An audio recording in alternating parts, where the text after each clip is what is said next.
जीवन के रहस्यों को उद्घाटित करने वाले आप्तज्ञानी सद्गुरुदेव पूज्य विराट गुरु जी को भाववंदन। जय हो। हम सब यात्रा कर रहे हैं तथ्यों की, 10 तथ्यों की, 10 फैक्ट्स ऑफ लाइफ। पूज्य विराट गुरु जी ने ये फैक्ट्स देते हुए कहा कि अगर इन 10 तथ्यों को आप अपने जीवन में उतार लो तो जीवन जीना बहुत आसान हो जाए, क्योंकि ये तथ्य हमारी दृष्टि को बदलने में सहयोगी है। और अगर हमारी दृष्टि के जो दोष है, यानी हमारी जो दोषदर्शी दृष्टि है, वो बदल जाए और हमारी दृष्टि विशुद्ध हो जाए तो जीवन कितना आसान हो जाए। पहला तथ्य हमने जाना, निमित्त सदा निर्दोष होता है। हम जो हैं, जैसे हैं, जिस दुनिया में हैं और इस दुनिया में जीते हुए हमें जो कुछ मिल रहा है, जो लोग मिल रहे हैं, जो परिस्थितियां मिल रही है, जो अवसर मिल रहे हैं, उन सब के लिए मात्र और मात्र हम जिम्मेदार हैं, क्योंकि ये हमारा अपना चुनाव है। अगर इस दृष्टि से हमें दुनिया देखना आ जाए, हमें ये आसपास का जो भी वातावरण है इसमें जीना आ जाए कि निमित्त सदा निर्दोष, तो जीवन कितना आसान हो जाए। अगर हम इस दृष्टि से दुनिया देखना शुरू कर दें तो हमें अपनी भाव क्षमताओं को, हमारी अपनी नैसर्गिक योग्यताओं को सही उपयोग में लाना आ जाए, सम्यक दिशागामी बनाना आ जाए। दूसरा तथ्य, अनुभवी जानकार हमेशा सही होता है। हमें अपने भावों की सत्यता को देखना आ जाए, हमें स्वयं रियलाइज करना है, अपने अंतर मन को रियलाइज करना है, अपने अंतर को रियलाइज करना है। हमें भावों और प्रभावों के बीच के अंतर को जानना है। और जब हम स्वयं इस जीवन की सत्यता को जानने लग जाएंगे, बिना किसी के प्रभाव में आए, बिना किसी प्रकार के आरोपण के, तो ये जीवन हमें नित्य नए रहस्यों को उद्घाटित करवाने में मददगार होगा, सहयोगी होगा। और अब तीसरा तथ्य, मालिक सदा अधिकारी होता है। The master has the authority, the boss has the authority, he has all the rights. जी, सिर्फ और सिर्फ मालिक के पास सारे अधिकार होते हैं, वो स्वयं अधिकारी होता है। कई लोगों ने मैनेजमेंट सेक्टर में जो काम कर रहे हैं, उन्होंने ये सुना होगा, ये रूल्स सुने होंगे, boss is always right, and rule number 2, if the boss is wrong refer to rule number 1। अब देखिए, जहाँ जहाँ आप स्वयं बॉस हैं, किसी भी क्षेत्र में देख लीजिए, जहाँ जहाँ आप स्वयं बॉस हैं, वहाँ तो आप बोलोगे कि हाँ बिल्कुल, बॉस इज ऑलवेज राइट। जैसे आप माँ बाप हो, आपको लगता है बच्चे आपसे छोटे हैं, यहाँ पर आप बॉस हो, तो आप हमेशा बच्चे को टोकोगे, तुम्हें ऐसे नहीं करना है, ऐसे करना है। क्यों? क्योंकि मैं कह रहा हूँ, मैं कह रही हूँ। जहाँ जहाँ आप स्वयं बॉस हो, वहाँ तो आप ये रूल्स या ये तथ्य बिल्कुल मान लोगे। लेकिन जहाँ जहाँ आप बॉस नहीं हो, जहाँ जहाँ आप सबॉर्डिनेट हो, वहाँ वहाँ आपको परेशानी आएगी। तब आपके भीतर सवाल उठेंगे, अरे बॉस है तो क्या हो गया, कोई हम गुलाम हो गए क्या इनके? अरे बॉस है तो क्या हो गया, तो कोई तोप हो गया क्या, कोई भगवान हो गए क्या? अरे खुद तो अपनी मर्जी से जियोगे, हमारे ऊपर सारे नियम कायदे कानून।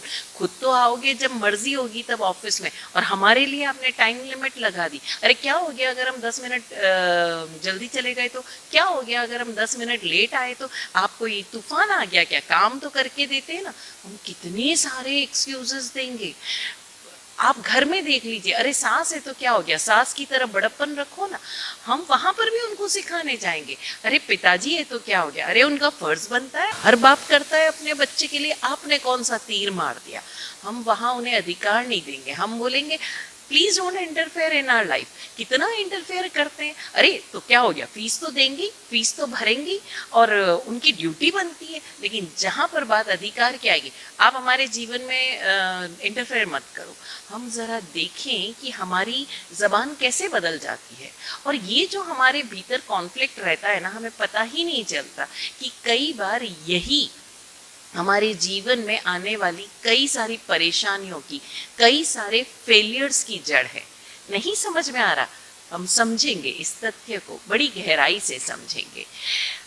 अब देखिए, कई बार आपने देखा होगा कुछ लोगों को कि जिनके साथ वो कल तक स्कूल में खेले पढ़े, वो उस समय कुछ नहीं करता था, आपका कोई साथी है, कोई आपका क्लासमेट है, he was always a backbencher, कभी उसने किसी में पार्टिसिपेट नहीं किया, कभी उसने कोई ऐसा दिखाया नहीं कि ये जीवन में आगे जाकर कुछ करेगा। ही वॉजंट दैट डैशिंग और दैट स्मार्ट। आपको लगता था बड़ा लल्लू पंजू है, ये क्या जिंदगी में कुछ करेगा, आप खुद को बहुत होशियार समझते थे। आज जब 10-20 साल बाद आप उसे किसी बहुत बड़े इंस्टीट्यूशन के सीईओ पोस्ट पर देखते हो, आप देखते हो कि वो किस तरह अपने मातहत काम करने वाले सारे लोगों को जो उसके अधीन काम कर रहे हैं उनको कितनी अच्छी तरह से मैनेज कर रहा है, कैसे लोग उसको सलाम कर रहे हैं, उसकी इज्जत कर रहे हैं, बड़ा प्रेम कर रहे हैं। एंड आप शॉक्ड हो जाते हो और तब आप मुंह पर बोलते हो, अरे वाह क्या बात है, अरे पता है ये मेरे साथ पढ़ता था, क्या बंदा है, कितनी तरक्की कर ली। मुंह पर तो आप बड़ी तारीफ कर रहे हो क्योंकि आपको लग रहा है कि भाई जो इस पोस्ट पर काम कर रहा है सब लोग उसके आगे झुक रहे हैं, मैं उसकी कैसे बेइज्जती करूं। लेकिन मन ही मन बोलोगे, पता नहीं इसने कौन सी तिकड़म भिड़ाई जो ये यहाँ तक पहुंच गया, अरे इसमें तो जरा भी लक्षण नहीं थे कि ये जीवन में कुछ करेगा। मैं इसको पढ़ाता था, मुझसे पढ़ पढ़ कर तो ये पास हुआ है, अरे कई बार तो ये फेल होता था। पता नहीं, जरूर इसके है ना किस्मत अच्छे हैं, इसके माँ बाप ने इसको कुछ किया होगा, इसने जरूर कोई तिकड़म भिड़ाई होगी, जरूर इसका कोई रिलेटिव होगा जिसका पैसा इसको मिल गया। हम दुनिया भर के एक्सक्यूजेस देंगे लेकिन हम ये मानने के लिए तैयार नहीं होंगे कि उस व्यक्ति में कोई तो योग्यता होगी जिससे आज वो उस पोस्ट पर पहुंचा है। और इस तरह हमारे भीतर गुण देखने की दृष्टि, क्वालिटीज देखने की दृष्टि ही नहीं डेवलप होती।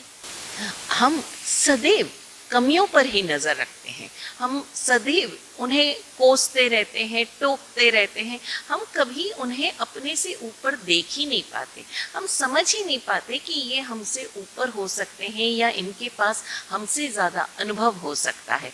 अक्सर हम देखते हैं कि वर्तमान में कुछ बच्चे जो अच्छे पढ़ लिख जाते हैं या डिग्रीज हासिल हो जाती है, या हम देखें कि कुछ बहुएं हैं या बेटियां हैं जो थोड़ा अधिक पढ़ लिख जाती हैं और उनके पेरेंट्स, उनकी मदर्स या फादर शायद अपने शहर में ही बिजनेस करते रहे, छोटे से टाउन में, उन्होंने बाहर मेट्रोज की दुनिया नहीं देखी या अब्रॉड कभी नहीं गए, तो वो लोग अपने पेरेंट्स को बड़ी नीची दृष्टि से देखते, अरे मम्मी आपको कुछ नहीं आता, अरे दादी आपको तो कुछ भी नहीं आता, अरे आपने अभी तक दुनिया देखी का है, आप तो कुएं के मेढक हो। एंड वो चाहते हैं कि हमें जीवन में सफलता मिले। याद रखना, ऐसा जब भी बोलो ना, दूसरा तथ्य याद रख लेना, अनुभवी जानकार हमेशा सही होता है।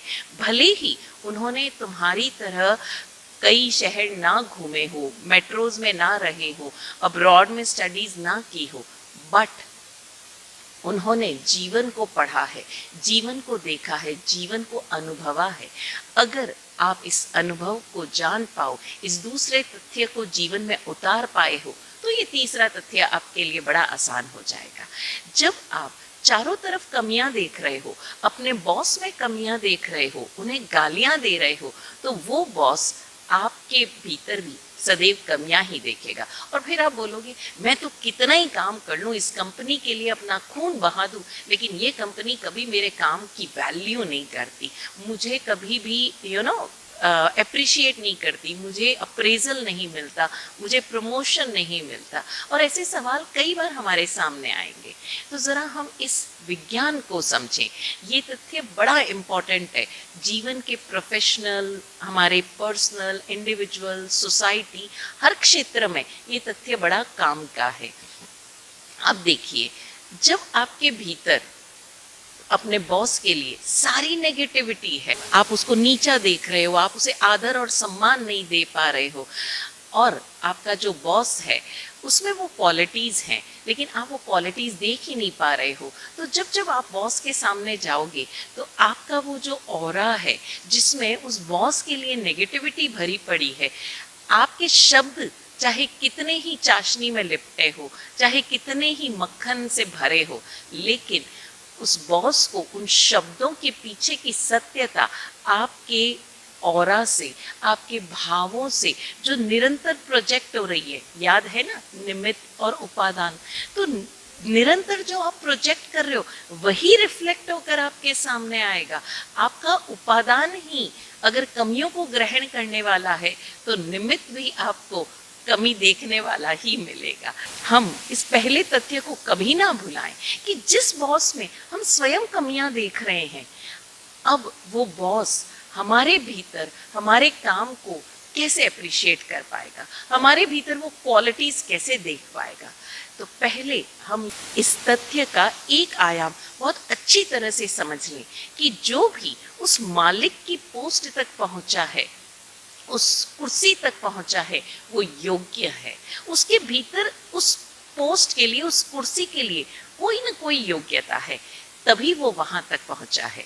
अभी हम देखें कि जैसे आप कई बार देखेंगे एक स्कूल में प्रिंसिपल है, उस प्रिंसिपल में वो लीडरशिप क्वालिटीज हैं, भले ही वो सारे सब्जेक्ट्स मास्टर ना हो, may be he is like a master of से मैथ्स, लेकिन ज़रूरी नहीं है कि वो हिंदी का या अंग्रेज़ी का या सोशल साइंसेस का या कंप्यूटर्स का मास्टर हो, लेकिन उसके भीतर एक योग्यता है, वो गुण है लीडरशिप क्वालिटी का। वो क्या कि वो अपने जो उसकी टीम के सारे मेंबर्स हैं, वो उनकी योग्यता को पहचानता है, वो गुणग्राही है, वो उन सारी योग्यताओं को यथोचित मान, सम्मान और स्थान देना जानता है।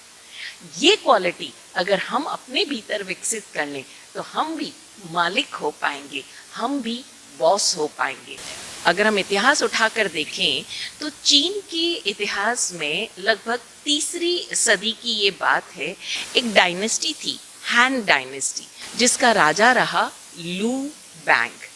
कहते हैं उसने सबसे ज़्यादा राज्य किया चीन पर, और चीन में जब ये हैन डायनेस्टी राज कर रही थी, उसका शासन चल रहा था, वो सबसे अधिक प्रगतिशील समय रहा। क्यों रहा?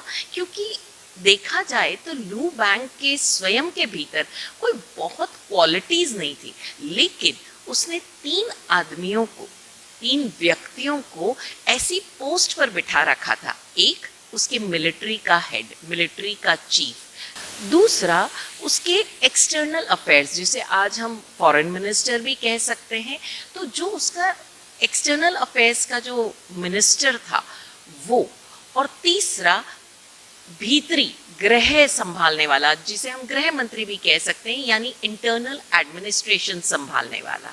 अब ये तीनों जो उसके मिनिस्टर्स थे, जिस पोस्ट पर थे, वो अपने अपने विषय के, अपने अपने क्षेत्र के ऐसे ज्ञाता थे, ऐसे मास्टर्स थे कि जिनके क्षेत्र में, जिनके कार्य करने के क्षेत्र में कोई भी मिनिस्टर, स्वयं लू बैंग भी राजा होते हुए भी, प्राइम मिनिस्टर होते हुए भी, वो हस्तक्षेप नहीं करता था। वो कभी भी उस क्षेत्र में अपनी राय थोपता नहीं था। लेकिन लू बैंग जानता था कि मेरे ये मिनिस्टर्स जो हैं, ये अपने फील्ड में टॉप मोस्ट है, वो उनके फील्ड में दखल अंदाजी नहीं करता था, लेकिन वो इन तीनों को मैनेज करके चलता था। वो इन तीनों के गुणों को जानता था, उनकी क्वालिटीज को जानता था, और उन्हें यथोचित सम्मान भी देता था, आदर भी देता था, लेकिन साथ ही जो अंतिम ऑर्डर्स होते थे वो उसके स्वयं के होते थे। तो हम समझें कि ये लू बैंग की क्वालिटी क्या थी कि वो इन सारी योग्यताओं को बैलेंस करना जानता था, उन्हें एक सही सिस्टम में ढालना जानता था। तो अगर हम वाकई अनुशासन को, सिस्टम का आदर करने लग जाए, उस सिस्टम के अधिकारी यानी मालिक का आदर करने लग जाए, तो हमारे जीवन में वो क्वालिटीज स्वयमेव उजागर होगी और हम अपने जीवन में कभी फेलियर्स का या ऑब्स्टैकल्स का, बाधाओं का सामना नहीं करेंगे, क्योंकि हम कभी भी यथोचित सम्मान देना नहीं जानते, क्वालिटीज का आदर करना नहीं जानते, तो होता क्या है कि हमारे जीवन में हमें हमेशा इंसल्ट मिलती है, बाधाएं मिलती है, और हम पूछते ही रह जाते हैं हमारे साथ ऐसा क्यों होता है, हम इतना काम करते हैं लेकिन हमें सही रिजल्ट क्यों नहीं मिलता, हम इतनी मेहनत करते हैं लेकिन मेहनत के अनुरूप हमें फल नहीं मिलता। अब इन सारे सवालों का जवाब जानना है तो ज़रा इंतज़ार कीजिए, हम बात करेंगे इसके बारे में कि कैसे कि हम मेहनत कम करें लेकिन हमें फल अधिक मिले। हम अपने भीतर क्या बदलें, कैसी दृष्टि बदलें। फिलहाल के लिए याद रखिए, मालिक सदा अधिकारी होता है। तो जो भी जिस क्षेत्र में आप काम कर रहे हो, चाहे वो घर हो, ऑफिस हो, सोसाइटी हो, देश हो, मालिक को सदैव अधिकारी जानो और उनके द्वारा दिए गए डिसिप्लिन को फॉलो करो। प्रश्न बहुत उठ रहे होंगे आपके भीतर, जरा पेशेंस रखिए, हम उन सारे प्रश्नों को उत्तरित करेंगे अपने अगले वीडियो में। तब तक याद रखिएगा, निमित्त सदा निर्दोष होता है, अनुभवी हमेशा सही होता है और मालिक सदा अधिकारी होता है। ये 3 तथ्य याद रखिए, अपने जीवन में अप्लाई कीजिए और जीवन मस्त हो जाएगा, आसान हो जाएगा। सद्गुरुदेव की कृपा से ऐसा ही हो। ओम शांति।